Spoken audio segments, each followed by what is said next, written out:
आज middle east crisis को और जो दुनिया में इस वक्त थर्ड वर्ल्ड वॉर की बातें हो रही हैं और ईरान के खिलाफ जो इसराइल और यूएस ने जंग की है, उसको एक बड़े मजेदार, डिफरेंट और इंटरेस्टिंग लेंस से अनकवर करूंगा।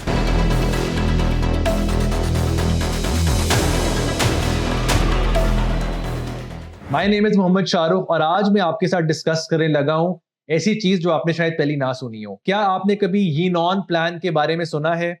मोस्ट लोगों ने नहीं सुना होगा। यीनॉन प्लान एक ऐसा स्ट्रैटेजी डॉक्यूमेंट है जो 1982 में इसराइल ने डिवाइस किया था और उसका जो कॉन्सेप्ट और आइडिया ये था कि दुनिया में मुस्लिम स्टेट्स और जो बाकी कंट्रीज हैं जो पोटेंशियली इसराइल को थ्रेट पोज कर सकती हैं, हमने उनको इंटरनली डिस्टेबलाइज करना है और उनके इंटरनल जो प्रॉब्लम्स हैं उनको हमने बार बार इंस्टिगेट और उनको जो है ना खराब करना है, ताकि वो कभी भी मुस्लिम कंट्रीज हो या कोई भी ऐसी कंट्री हो, वो कल को कभी भी इसराइल के खिलाफ यूनाइट ना हो सके और उसकी एग्जिस्टेंस को पोटेंशियली थ्रेट ना कर सके। इसके साथ साथ वो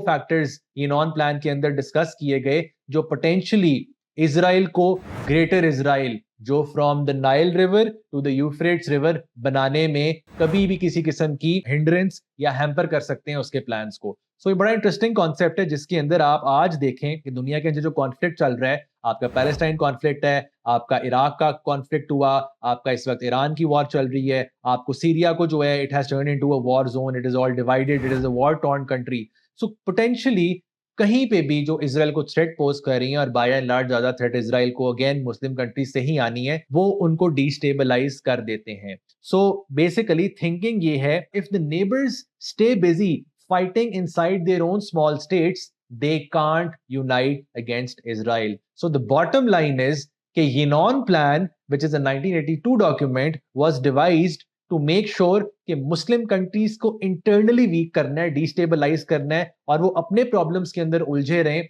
और कल को ताकि वो इसराइल को डिस्टेबलाइज ना कर सकें और ग्रेटर इसराइल के प्लान को इसराइल आराम से एग्जीक्यूट और रियल बना सके अपने ऑब्जेक्टिव को।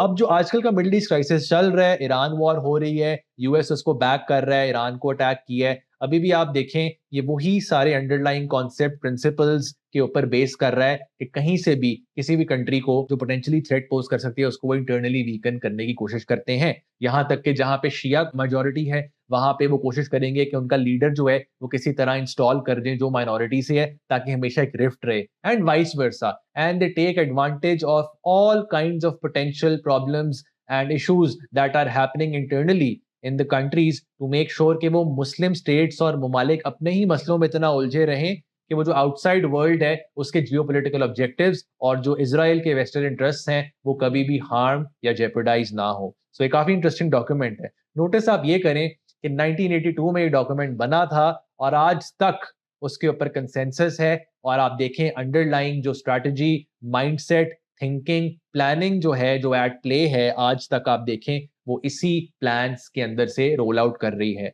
Yes, this plan is not an official document but एक अनसेड डॉक्ट्रिन है जो इसराइल फॉलो कर रहा है अपने इंटरेस्ट को परस्यू करने के लिए। May be this plan will help you understand the middle east conflict in a better light and what the future looks like. Thank you.